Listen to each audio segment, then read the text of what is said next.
শুভ সকাল বন্ধুরা, কেমন আছেন সবাই? আশা করি সবাই খুব ভালো আছেন। আমিও খুব ভালো আছি। শর্মিষ্ঠা ডেলিস ব্লগে আপনাদের অনেক অনেক স্বাগত জানাই। এখন ঘড়ির কাঁটায় বাজে হলো 10টা, আর এখন থেকে আমি আজকে বছরের প্রথম দিনটি শুরু করছি। শুভ নববর্ষ সবাইকে। বড়দের জানাই আমার অনেক অনেক প্রণাম, আর ছোটদের জানাই আমার অনেক ভালোবাসা। সকালেই ঘুম থেকে উঠে আমি আজকে স্নান করে পুজো দিয়ে নিয়েছি। যেহেতু আজকে নববর্ষ, আজকে পুজো না দিয়ে তো আমি দিনটি শুরু করব না, তাই আজকে মন ভরে ঠাকুরকে ডেকে নিয়ে দিনটি শুরু করেছি। তারপর আমি চলে গেছিলাম রান্নাঘরে আজকে রান্না করতে। আজ রান্না করব মাটন কারি। আমি জানো তো কোনোদিনও মাটন কারি রান্না করিনি, এই ফার্স্ট টাইম আমি আজকে মাটন রান্না করব। তো তার জন্য যা যা লাগে সব কিছু আমি ভালোভাবে কেটে নিয়েছি। মানে যেহেতু আমি করব, আর জানোই তোমরা যে আমি আগে অ্যারেঞ্জ করে নিই, তারপর আমি করি। আর আজকে যে রেসিপিটা আমি করছি সেটা কিন্তু একদমই আমার নিজের ইচ্ছে মতনভাবে করেছি। আমি কিন্তু কোনো জায়গা থেকে ইন্সপায়ার হয়ে করিনি। আমার যেটা ভালো লেগেছে আমি সেইভাবেই করেছি। প্রথমে আমি দুটো পেঁয়াজ আমি ভালো করে মানে মিক্সিতে পেস্ট করে নিয়েছি, আর একটা পেঁয়াজ আমি কেটে নিয়েছি। তারপর আমি ওই মাংসের মধ্যে পেঁয়াজ বাটা, আদা রসুন কাঁচা লঙ্কা বাটা, আর যা যা মশলা লাগে যেরকম ধরুন হলুদ, জিরের গুঁড়ো আর একটু কাশ্মীরি লঙ্কার গুঁড়ো দিয়েছি। আর টমেটোটাকে আমি গ্রেট করেও দিইনি, আমি জাস্ট কেটে কেটে দিয়ে দিয়েছি। আর দিয়ে দিয়েছিলাম দই, কারণ দই দিয়ে মাংসটা করতে পারলে না ভীষণ ভালো টেস্ট হয়। তো সেই জন্য আর দিয়ে দিয়েছিলাম সর্ষের তেল উপর থেকে ছড়িয়ে, কারণ সর্ষের তেল না দিলে ঠিক একটা ভালো মাংস কিন্তু ভালো হয় না। যেহেতু আমি কোনোদিনও মানে মাটন করিনি, তাই একটু মানে ভয় লাগছিল যে ভালো হবে কিনা বা খেতে ঠিক মতন হবে কিনা। তো দেখলাম যে না, করি তো সাহস নিয়ে সব কিছু। তো দেখতেই পাচ্ছ মটনটাকে আমি 10 মিনিটের বেশি আমি একটুখানি মেখে ম্যারিনেট করে রেখেছিলাম। আর এখানে আমি ভাতও বসিয়ে দিয়েছি। আর আজকে রান্নাটা সম্পূর্ণই আমি সর্ষের তেলে করেছি। প্রথমে 4 পিস আলু ভেজে নিয়েছি, তারপরে আমি পেঁয়াজটাকে একটু বেরেস্তা করতে দিয়েছি। আর এইদিকে আমি চর্বিটাকে আলাদা করে রেখেছি। চর্বিটা কিন্তু আমি মাংসের সাথে মাখিনি, ওটাকে আমি একদমই ধুয়ে আলাদা করে রেখেছি। তারপর আমি মাংসটাকে দিয়ে দিয়েছি। এইবার হচ্ছে তোমার কষানোর পালা। তুমি যত মাংস কষাবে, অনেকে হয় তাড়াতাড়ি এরকমভাবে একবার কষিয়েই মানে প্রেশারে দিয়ে দেয়, কিন্তু আমি প্রেশারে দিইনি। আমি করেছি পুরোটাই কষিয়ে। 1 ঘন্টার থেকে 1.5 ঘন্টা আমার টাইম লেগেছে। যেহেতু মাটন একটুখানি হতে সময় লাগে, চিকেনের মতন এত সহজে হয় না। তো সেই জন্যই আমি এটাকে একদম সিমে দিয়ে না ভালোভাবে ঢেকে ঢেকে করেছি। আর যত ঢেকে ঢেকে আমি কষাচ্ছি তত এটা থেকে জলটা ছাড়ছে। আর সত্যি বলতে আমি তোমাদের কি বলবো, মাংসটা খেতে ভীষণই ভালো হয়েছিল। আমি নিজে টেস্ট করে দেখেছি, ইভেন বাড়ির সবাই আমাকে এক ডাকে বলে দিল, দোলন আজকে মাংস তুই ফাটাফাটি করেছিস। মানে দেখবে যখন কোনো কিছু তুমি মন দিয়ে করবে, তারপর যখন দেখবে রেজাল্টটা জাস্ট ফাটাফাটি হয়, তখন না আর কিচ্ছু লাগে না। মানে এই অ্যাপ্রিসিয়েশনটাই মানে আমাদের অনেক দূর অবধি নিয়ে যায়। আর রান্নাটা তো দেখো, আমার রান্না আমি ভালো বলবো এটা তো স্বাভাবিক, কিন্তু সবাই যেটা বলে সেটা শুনতেই কিন্তু বেশি ভালো লাগে। এই যে আমার বর অনেক দিন পর ভিডিওতে আসলো আজকে, অনেক মাস ধরেও আসে। বলো, শুভেচ্ছা অভিনন্দন। বড়রা নববর্ষে প্রণাম নিও, আর ছোটদের আন্তরিক ভালোবাসা রইল। সবাই খুব ভালো করে সবার বছর কাটুক, সবাই ভালো করে থাকো, যে যেখানেই আছো ভালো করে সংসার প্রীতি, বাচ্চারা ভালো করে পড়াশোনা করো। বড়রা নিজের শরীরের ওপর একটু খেয়াল রাখবেন। যাই হোক, বছর যেন ভালো যায় সবার, এই আর কি, ভালো রাখবেন সবাই। এখন বাজে হলো 7টা 15, আর আমি রেডি হয়ে নিয়েছি। এখন যাচ্ছি হচ্ছে আমাদের বাড়িতে। এই বাবা একটু এসো, তোমার ড্রেসটা দেখাই। এই গেঞ্জিটা আমাদের বাড়ির তরফ থেকে দিয়েছে, আর দুপুরে যে গেঞ্জিটা পরেছে সেটা হচ্ছে এই বাড়ি বাবা মামুনি দিয়েছে। তো আমি তো বাড়িতে যাইনি, তোমাদের বললাম যে বিকালে বাড়িতে যাবো, তাই ঘুম থেকে উঠলাম, উঠে একদম রেডি হয়ে নিয়ে ক্যামেরাটা অন করছি। আর এই শাড়িটার এটা আমাকে বাবান গিফট করেছে, তো চলো একবার দেখিয়ে দিই। এই শাড়িটা আমি অনলাইন থেকে পারচেস করেছি। ভীষণ সুন্দর শিফনের একটা শাড়ি, এত পরে আরাম। তো আমাকে কেমন লাগছে তোমরা প্লিজ আমাকে জানিও যে শাড়িটা পরে কেমন লাগছে, বা আমার মেকআপটা কিরকম আছে। আজকে যেহেতু পয়লা বৈশাখ, একটু তো না সাজলে হয় না, তো সেজন্য একটু সেজেছি। তো চলো বেরানো যাক, বাড়িতে গিয়ে দেখা হবে।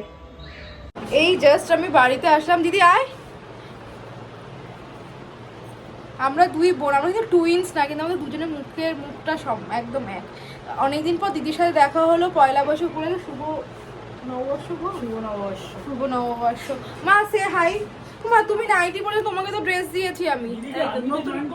নতুন নাইটেই তো করলাম। আমার মায়ের গলাটা একটু ভেঙে গেছে, মায়ের খুব শরীর খারাপ, মানে গলাটার অবস্থাটা ভীষণ খারাপ, তো সেই জন্য। আর এখন আমরা যাব হচ্ছে ওই একটা সোনার দোকানে, ওইখানে হালকাতার জন্য নেমন্তন্ন করেছে। এখন এসেছি হচ্ছে আর্টসেলানে তিনজনে মিলে, আমি আর বাবা রাতে ডিনার করতে অনেকক্ষণ দাঁড়িয়ে লাইনে, তারপর জায়গা পেলাম। 1 থেকে 2 আওয়ার্স মতো দাঁড়িয়েছি পা ব্যথা হয়ে যাচ্ছে দাঁড়াতে। তো ফাইনালি জায়গা পেয়েছি। প্রচণ্ড ভিড়, চারিদিকে সিটিং অ্যারেঞ্জমেন্ট যা সব ফুল, তারপরেও আমরা জায়গা মানে এত ভিড় যে রাস্তায় লোক লাইনকে দাঁড়িয়ে আছে, মনে হচ্ছে কোনো জায়গায় ঠাকুরের মানে খিচুড়ি দিচ্ছে। তো পেশেন্টসগুলোতে এরকম হয়নি। তো একসময় এখন আমরা মেনু কার্ড দেখছি যে কী খাবো না খাবো। তো আর্সেলান মানে বিরিয়ানি, এটা তো সবাই জানে, এটা খাবো। তো চলো পরে দেখা হচ্ছে।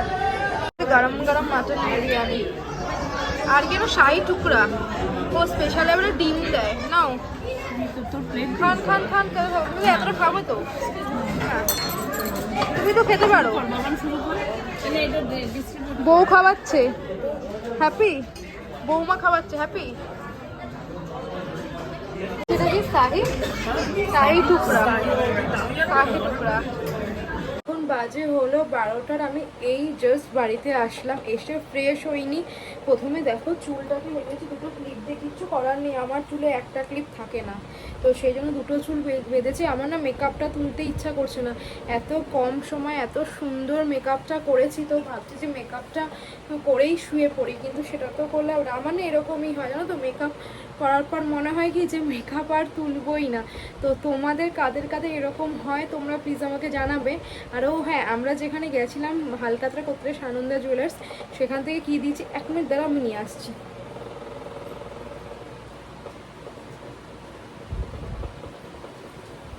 হ্যাঁ, সানন্দা থেকে দিয়েছে হচ্ছে একটা ক্যালেন্ডার, আমি দেখিনি, এই ফার্স্ট টাইম খুলছি, আর তোমাদের একটু দেখাই, তারপরে আমি ফ্রেশ হব। বাও ভীষণ সুন্দর, এটা গনুদা, কি মিষ্টি না গনুকে দেখতে। এই একটা দিয়েছে, আর দিয়েছে হচ্ছে এই যে এটা লাড্ডুর প্যাকেট এই।